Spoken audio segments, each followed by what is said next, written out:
మాట్లాడుతున్నాము Secunderabad BRS parliament అభ్యర్థి పద్మారావు గౌడ్ గారు. సరే, ఆయనకి ఇవ్వటంలో తప్పలేదు, ఎందుకంటే ఆల్రెడీ సిట్టింగ్ ఎమ్మెల్యే, ఆయన ఎంపీగా గెలుచుకోవడానికి మళ్ళీ ఒక అవకాశం ఇచ్చారు అనేది దాంట్లో ఎటువంటి అభ్యంతరం లేదు, అది పార్టీకి సంబంధించిన విషయం. కానీ అంతకు మించి నాయకులు ఎవరూ లేరా? ఒక ఎమ్మెల్యేగా గెలిచిన ఆయనే, సిట్టింగ్ ఎమ్మెల్యేగా ఉన్న ఆయన మళ్ళీ ఎంపీ టికెట్ ఇచ్చి గెలిపించుకోవాలని బీఆర్ఎస్ ఎందుకు చూస్తుందంటే, బీఆర్ఎస్ పార్టీ ఓటమిని ఒప్పుకుంటుందా, నాయకులు లేరు అని చెప్పుకుంటుందా?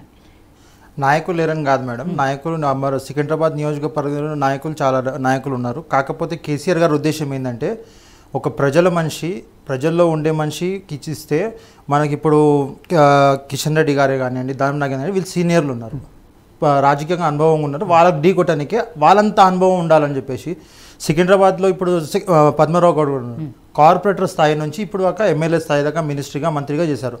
ఆ అనుభవం దృష్ట్యా పెట్టుకొని కేసీఆర్ గారు పద్మారావు గారికి అవకాశం ఇచ్చారు. పద్మారావు గౌడ్ గారికి నేను అదే అంటున్నాను, ఇవ్వటంలో తప్పు లేదు. సరే, ఆయన సీనియర్ అయి ఉండొచ్చు, మిగిలిన రెండు పార్టీల నాయకులకు ఈక్వల్గా ఉన్నారు అనుకోవచ్చు, కానీ అంతకు మించిన నాయకులు ఇంకెవరు లేరు అనేది ఒకటి. అయితే ఏదైతే సికింద్రాబాద్ పార్లమెంట్ నియోజకవర్గంలో 7 అసెంబ్లీ స్థానాలు ఉన్నాయో, 7 కూడా 6 బీఆర్ఎస్కి వచ్చినాయి, 1 మాత్రం ఎంఐఎం వచ్చింది. అంత బలంగా ఉన్న బీఆర్ఎస్ పార్టీ ఎందుకు ఇంకొక నాయకుడిని నమ్ముకోవట్లేదు? ఎందుకు పద్మారావు గౌడ్ గారికి ఇచ్చింది అని? నమ్మకం కాదు మేడం, నమ్మకం అనే ప్రస్తుతి కాదు. ఆడ బీఆర్ఎస్ పార్టీకి నుంచి వేరే నాయకులు ఇచ్చిన గెలిచే అవకాశాలు చాలా ఉన్నాయి. కాకపోతే కేసీఆర్ గారు కొంచెం ఆలోచించి ఎందుకంటే గత అనుభవంలో కొన్ని అనుభవాలలో కొన్ని చేంజెస్ చేసి దాంట్లో చేసి మళ్ళీ ఇప్పుడు మనకు వచ్చే పార్లమెంట్ ఎలక్షన్స్లో బీఆర్ఎస్ పార్టీ ఎంత బలంగా ఉంటే రాష్ట్రానికి అంత మంచిదని చెప్పేసి ఆ ధోరణిలో, ఆ ఉద్దేశంలో పద్మారావు గారికి ముందర పెట్టడం జరిగింది. అంతేగాని నాయకులు లేకపోతే ఓడిపోయే భయం ఉందని కాదు, లొంగిపోయినామని కాదు. దానికి కేసీఆర్ గారి ఉద్దేశం ఏంటంటే, పార్లమెంట్లో తెలంగాణ గలం వినిపించాలి.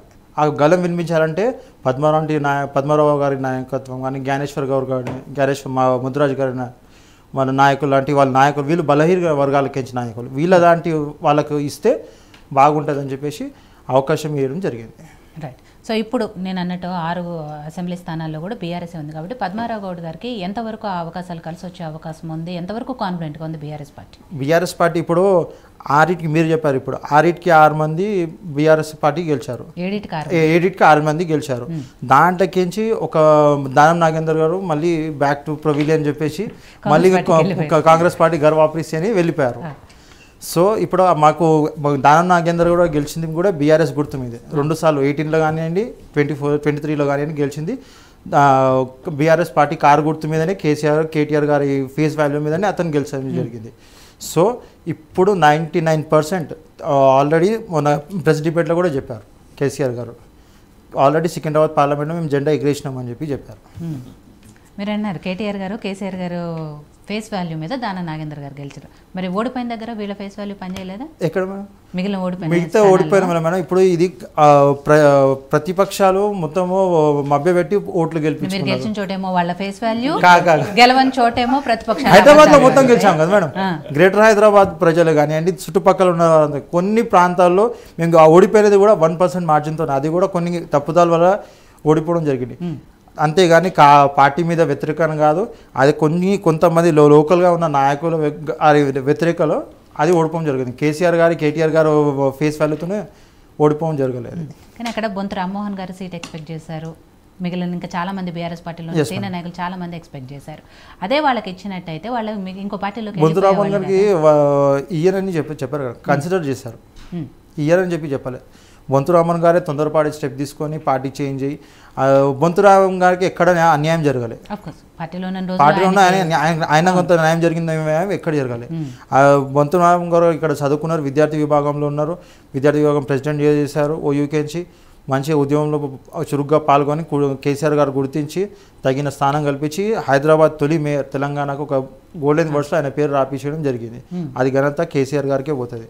ఆ బొంతు రామ్మోహన్ గారు పోయినాడు, అది అతను పర్సనల్ ఉద్దేశంతోనే తొందరపాటు పడి పోయినారు అని చెప్పి మేము ఆలోచిస్తున్నాం.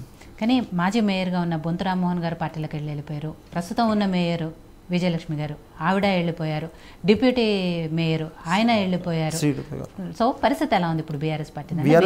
నమ్మకం లేక వెళ్ళిపోయారా? ఇక్కడ ఎందుకు ఫేస్ వాల్యూ? ఇప్పుడు కూడా మేడం, ఇప్పుడు గద్వాల విజయలక్ష్మి గారికి, మేయర్ గారికి ఎక్కడ వాళ్ళ ఫాదర్ కానివ్వండి, వాళ్ళకి కానివ్వండి, వాళ్ళ బ్రదర్ కానివ్వండి, కేసీఆర్ గారు వాళ్ళకి ఏ స్థానం ఇచ్చాలో వాళ్ళు పెట్టారు, కానీ వాళ్ళు నిలదొక్కుకోలేదు దానికి.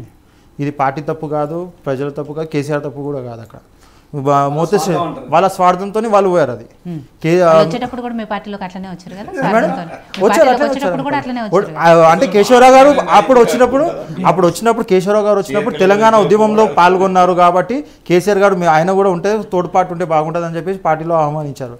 దానికి తగిన గుర్తింపు కేశవరావు గారికి మొత్తం రాజ్యసభ ఎంపీ ఇచ్చారు. గజ్వాల విజయలక్ష్మి ఒకసారి corporator, second time corporator and mayor కూడా వాళ్ళ బ్రదర్కి కూడా విపుల్ కుమార్ గారు కూడా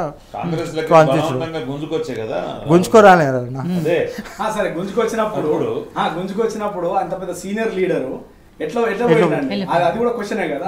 వారు పోవడానికి ఆయన కూడా స్వార్థం కోసమే పోయారు కదా సార్. పోయినప్పుడు ఎప్పుడైనా స్వార్థంగా రాజకీయాలే ఉంటాయి అనేది.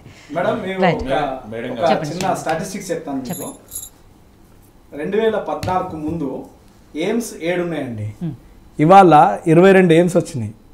అంటే దాని అంటే పెరుగుదల 200%. మెడికల్ కాలేజీలు 387 మెడికల్ కాలేజీలు ఉండే 706 మెడికల్ కాలేజీలు అయినాయి ఇవాళ. తర్వాత ఎంబీబీఎస్ సీట్లు 51,348 సీట్లు ఉంటే ఇవాళ 1,08,940